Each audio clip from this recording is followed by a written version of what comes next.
Hello बच्चों, कैसे हो? आपका स्वागत है त्रिपान स्टडी सेंटर में। आज जो हम करने जा रहे हैं class 12 CBSE NCERT political science यानी राजनीतिक विज्ञान के जो आज हम चैप्टर करेंगे environment and natural resource.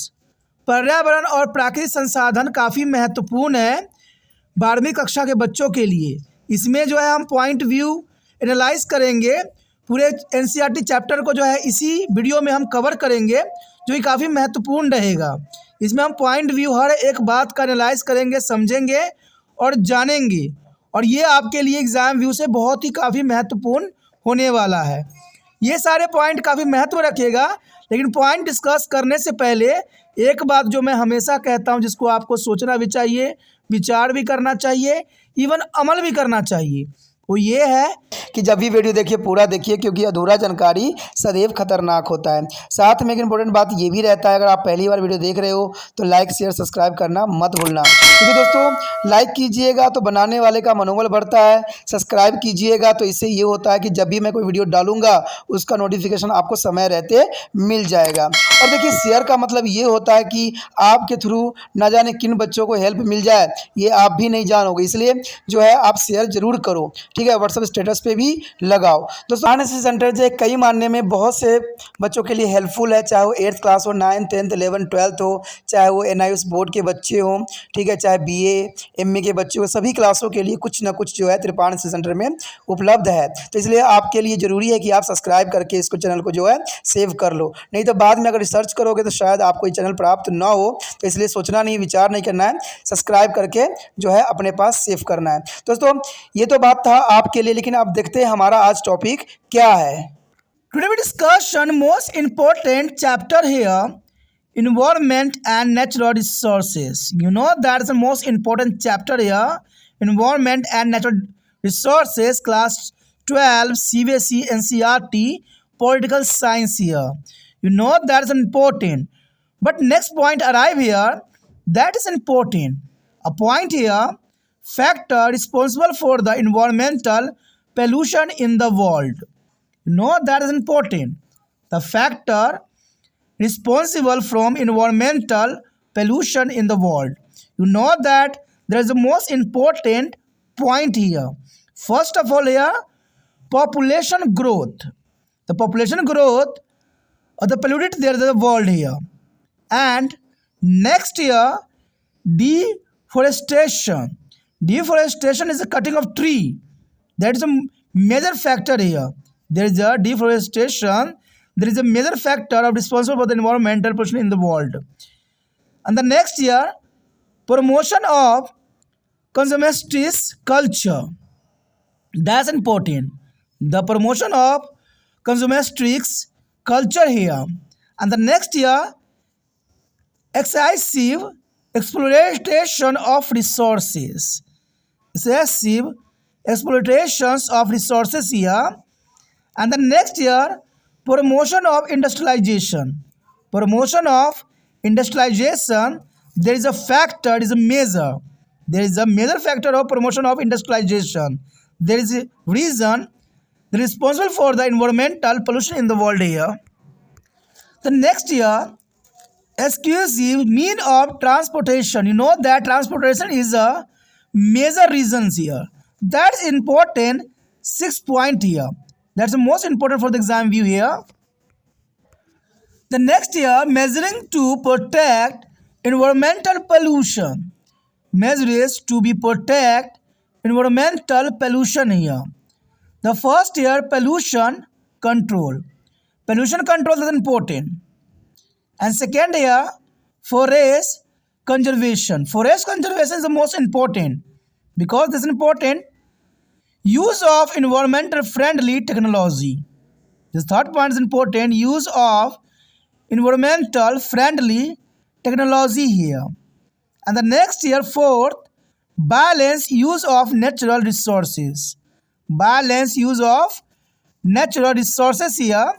And the next, use of public means of transport. Use of public means of transport, that's important, protections environment pollution here. The next year, public awareness program. public awareness program, there is a major factor here. There is a protect of environment. And the next year, international cooperation. International cooperation is important. There is a 7 point for the most important, the environment protections here. The next year, a book named Limit to Growth. There is a most important book here, a book named Limits to be Grow. What is this is here? A group of scholars concerned with the global affair, named here Club of Rome, write a book Limit to Growth. Limit to Growth in 1972. There is a limits to growth in 1972. In this book, it was told that as the world as a population is increasing, there is a list to be growth here. The book told here a world as a population is increasing, the resources are also decreasing. You know that's important. Population is increasing, resources are decreasing. Here, one full form is given here, UNEP. The UNEP is the most important organization here. The United Nations Environmental Program here. United Nations Environment Program here. That's important for the exam view here. यहाँ पर जो हम chapter कर रहे हैं काफ़ी महत्वपूर्ण है और चैप्टर है पर्यावरण और प्राकृतिक संसाधन। देखिए पर्यावरण और प्राकृतिक संसाधन काफ़ी महत्वपूर्ण है। क्लास 12वीं CBSE NCERT पॉलिटिकल साइंस यानी राजनीतिक विज्ञान में हमारे समक्ष पर्यावरण के प्रति जो ये सिलेबस आया है, चैप्टर आया है, काफ़ी महत्वपूर्ण है और देखा जाए तो ये बच्चों के लिए समझ के लिए भी ज़रूरी है क्योंकि 12वीं क्लास के बच्चे वो बच्चे होते हैं जिनमें काफ़ी समझ होती है। अगर उनके सिलेबस में पर्यावरण रखी गई है तो काफ़ी महत्व रखता है क्योंकि आगे चल के पर्यावरण के संरक्षण हो सकती हैं। और देखा जाए जो हमारा अगला टॉपिक आया है काफ़ी महत्वपूर्ण है। हमारा जो टॉपिक के अंतर्गत पॉइंट आया है वो काफ़ी महत्व रखता है कि विश्व में पर्यावरण प्रदूषण के उत्तरदायी कारक कौन है। देखिए ये काफ़ी महत्वपूर्ण पॉइंट है और ये हमारा अगला पॉइंट जो है काफ़ी महत्व रखता है कि विश्व में पर्यावरण प्रदूषण के उत्तरदायी कारक कौन कौन से हैं। तो पहला तो आपको पता ही होगा कि विश्व में सबसे बड़ी चिंता का विषय है जनसंख्या वृद्धि। जनसंख्या जिस प्रकार बढ़ रही है आने वाला समय में ये सबसे बड़ा फैक्टर है। आज देखा जाए तो भारत नंबर 1 जनसंख्या में हो चला है और ये बहुत बड़ी बात है क्योंकि भारत के पास भूमि का क्षेत्र बहुत ही कम है लेकिन जनसंख्या पूरे विश्व में सबसे नंबर 1 है। दूसरी बात अगर हम देखें प्रदूषण के कारण बनता है वनों की कटाई। आज देखिए बड़े बड़े जमींदार लोग, साहूकार लोग पर्यावरण को नष्ट इस प्रकार कर रहे हैं जैसे पर्यावरण से उनसे कोई रिलेशन ही नहीं है और इन्हीं कारणों से वनों की कटाई इस प्रकार कर रहे हैं जिसका कोई रूप रंग ही नहीं देखा जा सकता है। कई फिल्मों में भी वनों की कटाई को जो है सुपरहिट बना दिया गया। तो वही बात है ना कि आज लोगों को जो हमारे बुराई है उनको लोगों को लगता है अच्छाई है। वनों को नष्ट करने वाले फिल्में बनाई गई है कई और वो सुपरहिट गई है क्योंकि लोगों ने बड़ा पसंद किया है लेकिन लोगों ने क्वेश्चन मार्क नहीं हटाया कि इस प्रकार से अगर इन पेड़ पौधों को काटा गया तो आने वाले समय में हमें एक भी पेड़ पौधे नहीं मिलेंगी।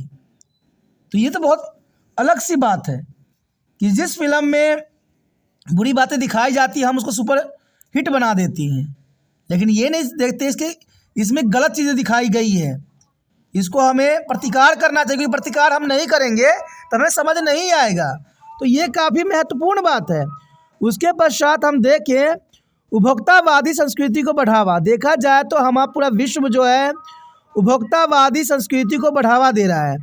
उपभोक्तावादी का अर्थ ये होता है कि लोग आज के समय में उपभोग करने वाली चीज़ों पर ही विश्वास रखते हैं। उसके पश्चात है संसाधनों का अत्यधिक दोहन। ये बहुत ही बड़ी इंपॉर्टेंट पॉइंट है कि हम जिस प्रकार संसाधनों का अत्यधिक दोहन कर रहे हैं शायद आने वाला समय में हमें कुछ भी न मिले और संसाधन जो है बिल्कुल तहस नहस हो जाए। तो ये काफ़ी महत्वपूर्ण है। उसके पश्चात अगर हम बात अगले पॉइंट पे करें तो औद्योगिकरण को बढ़ावा। आज देखा जाए तो हमारे भारत में भी औद्योगिकरण पे काफ़ी जोर दिया जा रहा है और हर क्षेत्र में जो है बड़े बड़े उद्योगों का विकास किया जा रहा है और औद्योगिक विकास के कारण जो है पर्यावरण प्रदूषण आए दिन बढ़ती चली जा रही है। कहते हैं ऐसे बहुत से नदियां हैं जो बिल्कुल ही प्रदूषित हो चुकी है। देखिए भारत में इतने पवित्र नदियां बहती है, अगर आप वही अमेरिका, ऑस्ट्रेलिया, अफ्रीका कहीं भी चले जाओ तो वहाँ की नदियाँ आप उसमें शक्ल देख सकते हो, इतने साफ़ सुथरे होते हैं। लेकिन भारत की नदियों में आपको कूड़े करकट ही नज़र आते हैं।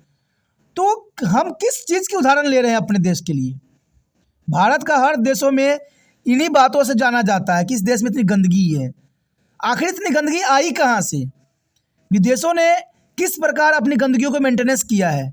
सरकार क्या सिर्फ विदेशों के दौरा करना जानती है? साफ सफाई के ऊपर कोई ध्यान देना नहीं जानती है, क्योंकि ये सिर्फ एक व्यक्ति का पहल नहीं है, ये पूरे सरकार का पहल है कि पर्यावरण जिस प्रकार प्रदूषित हो रही है, ये बहुत बड़ी चिंता का विषय है आने वाला समय के लिए। उसके पश्चात आता है परिवहन के अत्यधिक साधन। ये देखिए बहुत ही महत्वपूर्ण पॉइंट है, परिवहन के अत्यधिक साधन। देखा जाए तो आज हम इतने विलासितापूर्ण जीवन व्यतीत करने लग गए हैं कि 2 कदम तो हम अपने पैरों को तकलीफ भी नहीं दे सकते। घर से अगर मार्केट जाना है, घर से अगर सब्जी लेने जाना है तो उसके लिए भी हमें गाड़ी, व्हीकल की आवश्यकता होती है। कहते हैं नीचे अगर हमें सामान लेने भी जाना है तो हम गाड़ी और व्हीकल का इस्तेमाल करते हैं।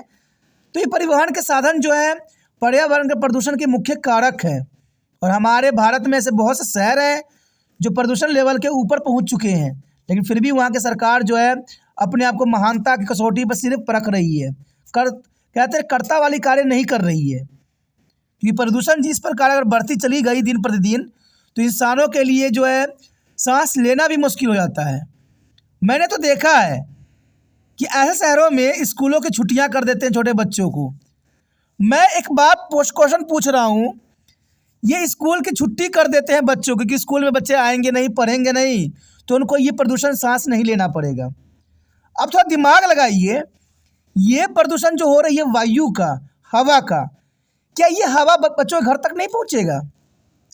जो आप आराम से स्कूलों को छुट्टी कर दिए कि हमारे क्षेत्र में वायु प्रदूषण हो रखे हैं इसलिए हम स्कूल को छुट्टी कर देते हैं, बच्चे घर में जो है सांस लेंगे। अरे भाई घर में भी तो वही हवा जाएगी, वही सांस पहुंचेगी। मैं तो कहते सरकार की मानसिकता से ही हैरान रहता हूँ कि भाई साहब ये हवा है, हवा को आप बंधन में नहीं बांध सकते। ये हर क्षेत्र में जाएगा, हर एक एरिया में जाएगा, चाहे घर हो चाहे स्कूल हो। आप तो छुट्टी करके अपने पलड़ा झाड़ लिए कि हम तो बच्चे के प्रति बहुत ही जागरूक हैं, बहुत ही हम तकलीफ होती है, लेकिन पर्यावरण प्रदूषित क्यों हो रही है? इन कारणों को आपने कभी टटोला भी नहीं, क्योंकि आपको तो सिर्फ राजनीति करने से मतलब है।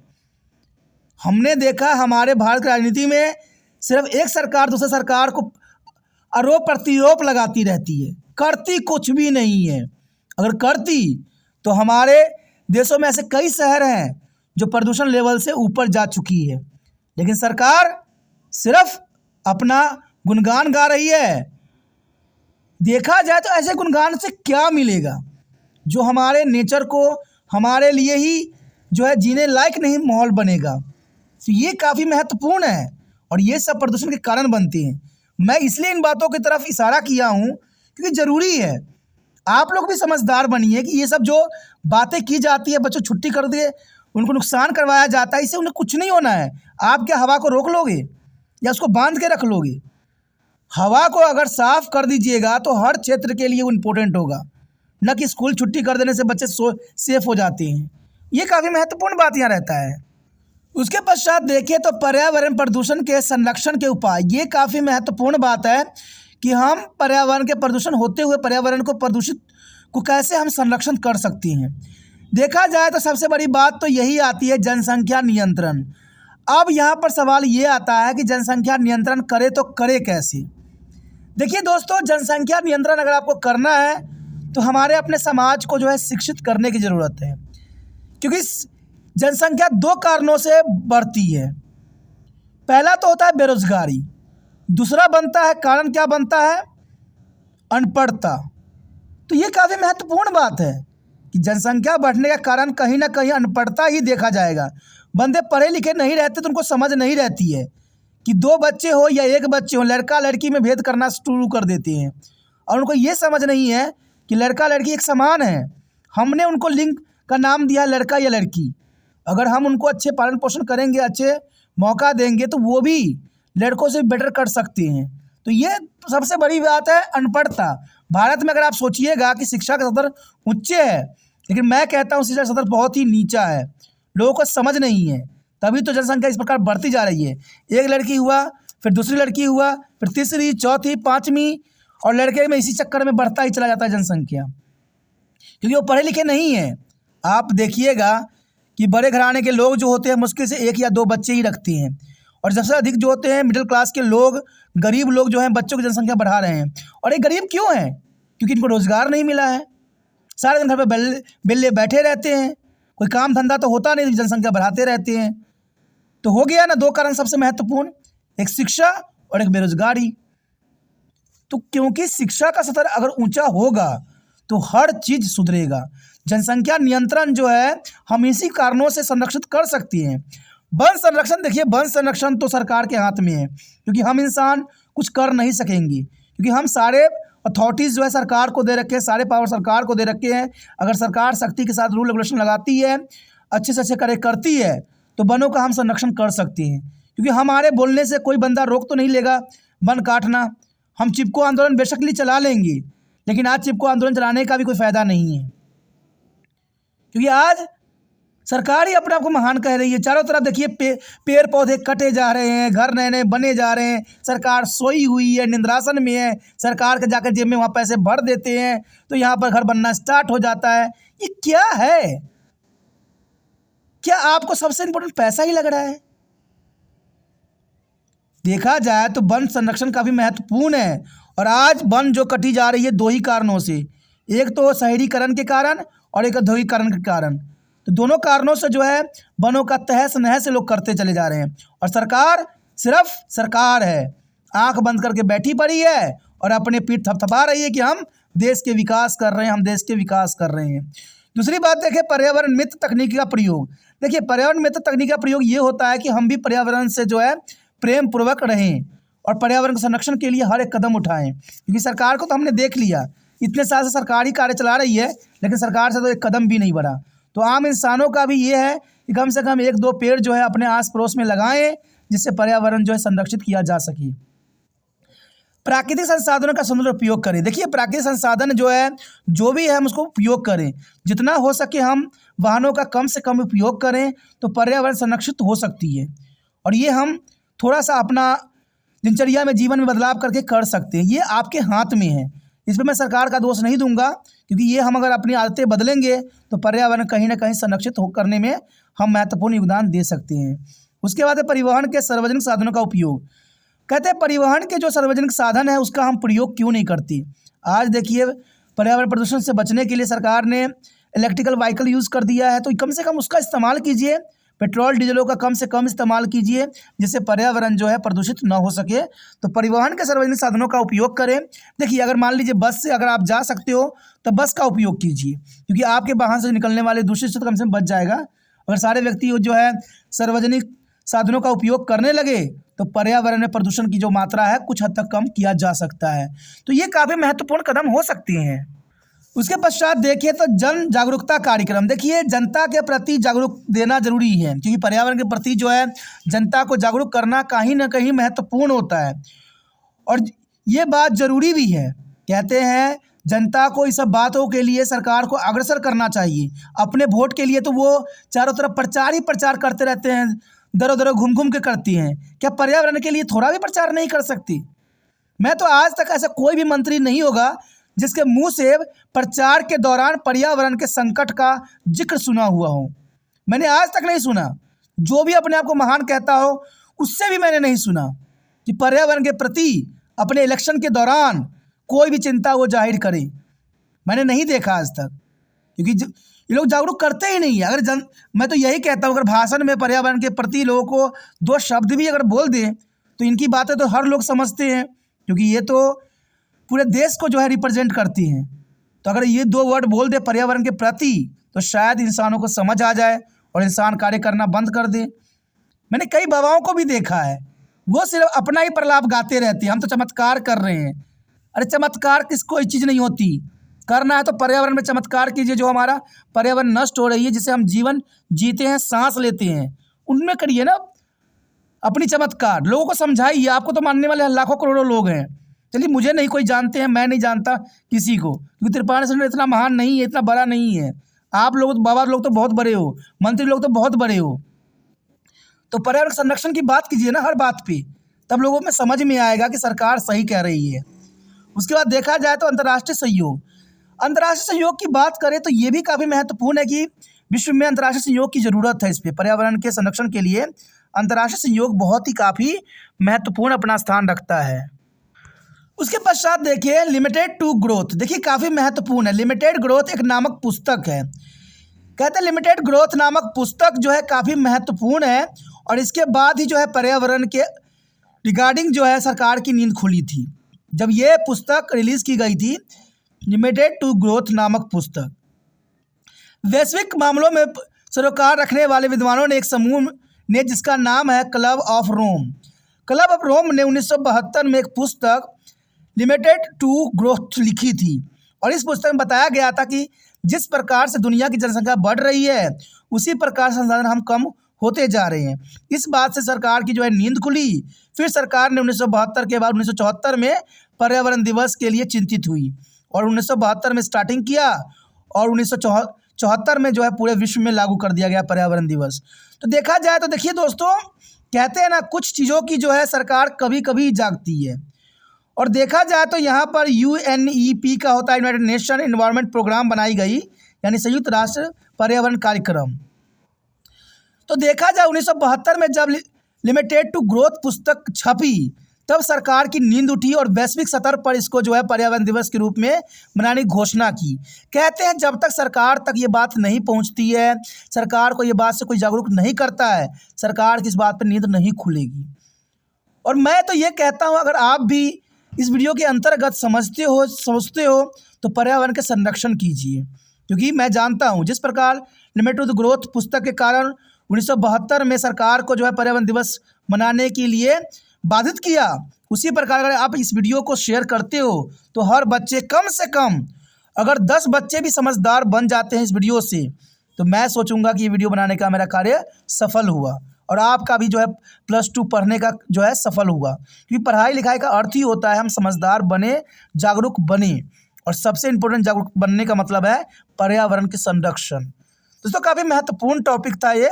अगर आपको समझ में आया और चाहते हो कि लिमिटेड टू ग्रोथ के कारण सरकार की नींद खुली थी, तो आज ये त्रिपाण के कारण जो है जनता के साथ साथ सरकार की भी नींद खुले और पर्यावरण के संरक्षण भी हो, और आप भी जागो, पर्यावरण का संरक्षण करो। जितना हो सके वीडियो को शेयर कीजिए। पहली बार मेरे चैनल पे आए हो, पहली बार वीडियो देख रहे हो, समझ में आ रहा है, अच्छा लग रहा है और चाहते हो कि और वीडियो आपको इस प्रकार मिलता रहे, तो आपको पता ही होगा कि त्रिपाण स्टडी सेंटर काफ़ी महत्वपूर्ण चैनल है। यहाँ पर 8th से लेकर MA तक बच्चों के लिए सारी वीडियो उपलब्ध है। तो ये सारे आपको त्रिपाण स्टडी सेंटर में ही प्राप्त हो जाएगा, फिर कहीं और जाने की जरूरत नहीं है। तो सोचिए नहीं, विचार न कीजिए, त्रिपाण स्टडी सेंटर को अभी सब्सक्राइब करके अपने मोबाइल में सेव कीजिए।